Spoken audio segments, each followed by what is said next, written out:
வாழ்க வையகம், வாழ்க வளமுடன். இன்றைக்கி ஒரு எக்ஸைட்டிங்கான டாபிக் தான் பார்க்க போகிறோம். எப்படி காலையில் சீக்கிரம் ஏந்திரிக்கிறது, சீக்கிரம் ஏந்திரிச்சா நமக்கு என்ன பெனிஃபிட் கிடைக்கும், நம்மளோட வேலையை எவ்வளோ சீக்கிரம் முடிக்கலான்றதை பற்றி பார்ப்போம் வாங்க. நம்ம எல்லாருக்குமே பல கனவுகள் இருக்கும். யூனிவர்சிட்டியில் கோல்டு மெடல் வாங்கணும், கவர்மெண்ட் எக்ஸாம் ஃபர்ஸ்ட் அட்டம்ப்ட்லேயே சக்ஸஸ்ஃபுல் ஆகணும், கடனே இல்லாமல் வீடு கட்டணும், ஒன்று நிறைய ஆசைகள் இருக்குது. ஆனால் இந்த எல்லா ஆசைகளுக்கும் நம்மளுக்கு 2 சாய்ஸ் தான் இருக்குது. 365 நாளில் ஒன்று இந்த ஆசைகளை சும்மா மனசுலேயே நினச்சிக்கிட்டு இன்னும் அந்த பாய் சூட்லேயே படுத்து தூங்கிட்டே இருக்கிறது. 2வது, இந்த ஆசைகளை நிறைவேற்றுறதுக்கு நம்ம ஒரே ஒரு ஸ்டெப், காலையில் சீக்கிரம் முதல்ல ஏந்திரிக்கிறது. நம்ம எல்லாருக்குமே காலையில் சீக்கிரம் ஏந்திரிக்கிறது ரொம்பவே கஷ்டமாக இருக்குது. இதுவே விடிய விடிய ஒரு 4, 5, 6 மணி வரை முழிச்சிருக்கிறதுனா கூட நம்ம இருந்துடுறோம். ஏன்னா கையில் ஃபோன் இருக்குது, நம்ம ஃபோன் நோண்டிகிட்டே செய்கிறதுக்கு ஒன்றும் பெருசாக இல்லை, ஆனாலும் நம்ம ஃபோனை பார்த்துக்கிட்டே டைம் பாஸ் பண்ணி முழிச்சிட்டு டைமை ஓட்டிடுறோம். காலையில் சீக்கிரம் ஏந்திரிக்கும் போது அலாரம் வச்சா அலாரத்தை ஸ்னூஸ் பண்ணுறது, தூங்குறது, ஸ்னூஸ் பண்ணுறது, தூங்குறது, இதே தான் ரிப்பீட்டடாக நடக்குது. அப்புறம் ஒரு கட்டத்துக்கு மேலே அலாரத்தையே ஆஃப் பண்ணிவிட்டு நம்மளுக்கு விடிஞ்சிரும். 7:30 8 மணி ஆகிடும், நம்ம அப்படியே ஏஞ்சிட்றோம். ஏன் நம்மளால் சீக்கிரம் ஏந்திரிக்க முடியலன்னா, நம்மக்கிட்ட கனவுகள், ஆசைகள் நிறைய இருக்குது. ஆனால் we don't have strong emotions. அந்த ஆசைகள், கனவுகளை நிறைவேற்றிக்கிறதுக்கு நம்மக்கிட்ட ஸ்ட்ராங்கான எமோஷன்ஸ் கிடையாது. கண்டிப்பாக இது இருந்தால் என் வாழ்க்கை மேம்பாடாக இருக்குது நம்மளுக்கு தெரியும். ஆனால் செய்கிறதுக்கு மனசு வரலை. மனசு இல்லை, இந்த சென்ஸ் எமோஷன்ஸ் இல்லை. நம்ம மாறியே ஆகணும். இந்த நிலைமையில இருந்துகிட்டே இருந்தோன்னா நம்ம கனவுகள் நிச்சயம் கனவுகளாக மட்டுமே தான் இருக்கும். நினைவாக்கணுன்னா நம்ம மாற்றணும். நம்ம மாறணும்னு நினச்சா நம்மளால் மாற்ற முடியும். கஷ்டப்பட்டால் தான் அதோட பலன் நமக்கு இன்னும் நல்லா கிடைக்கும். என் காலேஜ் ஃப்ரெண்டோட அம்மா சூப்பராக பிரியாணி செய்வாங்கங்க. அவங்க பிரியாணியை அந்த பொண்ணு வாயில் வச்ச உடனே சொல்லிடும், இன்றைக்கி பிரியாணி டேஸ்ட்டாக இருக்குது அப்படின்னு சொல்லிட்டு. அவங்க அம்மா கிட்டே கேட்கும்போதும் அவங்க அம்மா சொல்லுவாங்க, ஆமாண்டி இன்றைக்கி நான் பிரியாணி நல்லா கிண்டிகிட்டே இருந்தேன், எனக்கு தோள்பட்டையே வலிக்க ஆரம்பிச்சிருச்சு, இன்றைக்கி கண்டிப்பாக நல்லா டேஸ்ட்டாக இருக்கும் அப்படின்னு சொல்லுவாங்க. இன்னொரு நாள் இது டேஸ்ட்டு குறைவாக இருக்கிற நாளில் கேட்கும்போது அவங்க அம்மா சொல்லுவாங்களாம், இன்றைக்கி எனக்கு கை ஏற்கனவே வலிச்சுது, அதனால் என்னால் ரொம்ப நேரம் கிண்ட முடியல அப்படின்னு சொல்லுவாங்களாம். ஒரு சாதாரண பிரியாணிக்கே நம்ம கொஞ்சம் கஷ்டப்பட்டு தான் ஆகணும். கஷ்டம் இந்த சென்ஸ் ஒரு எஃபோர்ட் போடணும்.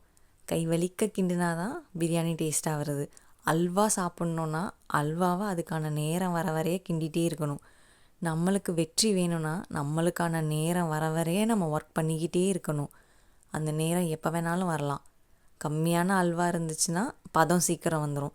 நிறைய மாவு போட்டு செய்கிறோன்னா பதம் லேட் ஆகும். அப்போது ஒர்க்கும் அதிகமாகும். அதே தான் நம்மளோட ஆசைகள், கனவுகள் எந்த அளவு பெருசாக இருக்கோ அந்த அளவுக்கான எஃபோர்ட்டை நம்ம போட்டே ஆகணும். சின்ன ஆசைகள், இன்றைக்கி ஸ்கூலில் நான் கிளாஸ் ஃபஸ்ட்டு, டெஸ்ட்டில் கிளாஸ் ஃபஸ்ட்டு வந்தால் போதும்னு நினச்சா ஓகே, நீ 6 மணிக்கு ஏஞ்சி படித்தாலே போதுமானது. இல்லை நான் யூபிஎஸ்சி எக்ஸாமில் செலக்ட் ஆகணும், கண்டிப்பாக நான் இந்த கேட் எக்ஸாமில் பாஸ் ஆகியே ஆகணும் அப்படின்னா நம்ம கனவுகள் பெருசாக இருக்குது, நம்மளோட எஃபோர்ட்டு கண்டிப்பாக பெருசாக இருந்து தான் ஆகணும். ஒரு 10 வருஷம் தொடர்ந்து நம்ம 4 மணிக்கு ஏந்திரிச்சோன்னா நம்மளுக்கு எக்ஸ்ட்ராவாக 1 வருஷம் 2 மாதம் 25 வாரம் கிடைக்குமாங்க. யோசிச்சு பாருங்கள், 10 வருஷத்துக்கு எக்ஸ்ட்ராவாக 1 வருஷம் 2 மாதம் 25 வாரம் யார் தருவா? நமக்கு நாமே தந்தால் தான் உண்டு. இந்த மாதிரி நம்ம ஏந்திரிக்கிறனால நம்மளுக்கு எல்லா நாளுமே டெய்லி 3 மணி நேரம் எக்ஸ்ட்ராவாகவும் கிடைக்கிது. தெய்வத்தால் ஆகாதெனினும் முயற்சிதன் மெய்வருத்த கூலி தரும். கடவுளாலே முடியாத காரியமாக இருந்தாலும் நம்ம உடம்பை வருத்தி, அதாவது நம்ம கஷ்டப்பட்டு ஒரு வேலை செய்யும்போது அதுக்கான கூலி நிச்சயமாக கிடைக்கும்னு திருவள்ளுவர் சொல்லியிருக்கிறாரு. நீங்களே முடிவு பண்ணிக்கோங்க, உங்களுக்கு உங்கள் வாழ்க்கை இன்னும் 2 வருஷத்துக்கு அப்புறம் 3 வருஷத்துக்கு அப்புறம் எப்படி இருக்கணும், இல்லை எப்படி இருக்கணும்னு ஆசைப்பட்றீங்களா, இல்லை அப்படி தான் நான் நடத்தி கொண்டு போவேன்னு ஆசைப்பட்றீங்களா? 2 சாய்ஸில் எந்த சாய்ஸ் பெஸ்ட்டுன்னு நம்மளுக்கு தெரிஞ்சிருச்சு. அதை பிளான் எக்ஸிக்யூட் பண்ணுறது தான் நம்ம வேலை. அலாரம் அடிக்கும், நினச்ச உடனே ஏஞ்சிருங்க. அடிக்கும்போதே அலாரத்தை ஒரு டிஸ்டன்ஸில் வச்சுட்டு படுங்க. சவுண்டு கேட்டு ஒரு ஏந்திரிச்சு போகும்போது ஆஃப் பண்ணிவிட்டு 2 நிமிஷம் 1 நிமிஷம் அட்லீஸ்ட் யோசிங்க, திரும்ப போய் படுக்க வேண்டாம். கண்டிப்பாக அப்படியே பாத்ரூம் போகலாம், ப்ரஷ் பண்ணலாம், ஃப்ரெஷ் ஆகிட்டு மூஞ்சி கழுவிட்டு வந்து நம்ம ஒர்க்கை ஸ்டார்ட் பண்ணலாம். சும்மா ஒர்க்கை ஸ்டார்ட் பண்ணுறது கஷ்டம். மொதல் நாள் நைட்டே நீங்கள் ஒரு பிளான் வச்சுக்கணும். காலைல நான் ஏந்திரிச்சு வந்தேன்னா 4 மணிக்கு அலாரம் வைப்பேன், 4:05க்கு வந்து உட்கார்றேன் அப்படின்னா இந்த வேலையை நான் முடிச்சே ஆகணும்னு. பிளான் இல்லாமல் வந்து உட்காந்தா நம்ம திரும்ப ஃபோன் பார்க்க தோணும், வேறு ஏதாவது செஞ்சுட்டு நம்ம அப்படியே பிளானை விட்டுருவோம். கண்டிப்பாக நைட்டே பிளான் பண்ணி வச்சுக்கிட்டு வந்தீங்கன்னா நம்ம காலையில் அந்த பிளானை 1/2 மணி நேரத்தில் செய்ய வேண்டிய வேலையை 1/4 மணி நேரத்தில் செஞ்சு ஈஸியாக முடிச்சிடலாம். முடியாததுன்னு இந்த உலகத்தில் எதுவுமே கிடையாது. நிச்சயம் நம்மளால் முடியும். கண்டிப்பாக நல்லதே செய்வோம், நல்லதே நடக்கும், நல்லதே நினைப்போம். உங்களாலேயும் முடியும். கண்டிப்பாக வெற்றி பெறுங்க. சீக்கிரம் ஏந்திரிக்கிறீங்க. தேங்க்யூ. டாட்டா, பாய் பாய். இந்த வீடியோ உங்களுக்கு பிடிச்சிருக்குன்னு நம்புகிறேன். இந்த வீடியோவை லைக் பண்ணுங்கள், ஷேர் பண்ணுங்கள், கமெண்ட் பண்ணுங்கள். உங்களுக்கு தெரிஞ்ச எல்லாருக்கும் இதை ஷேர் பண்ணுங்கள்.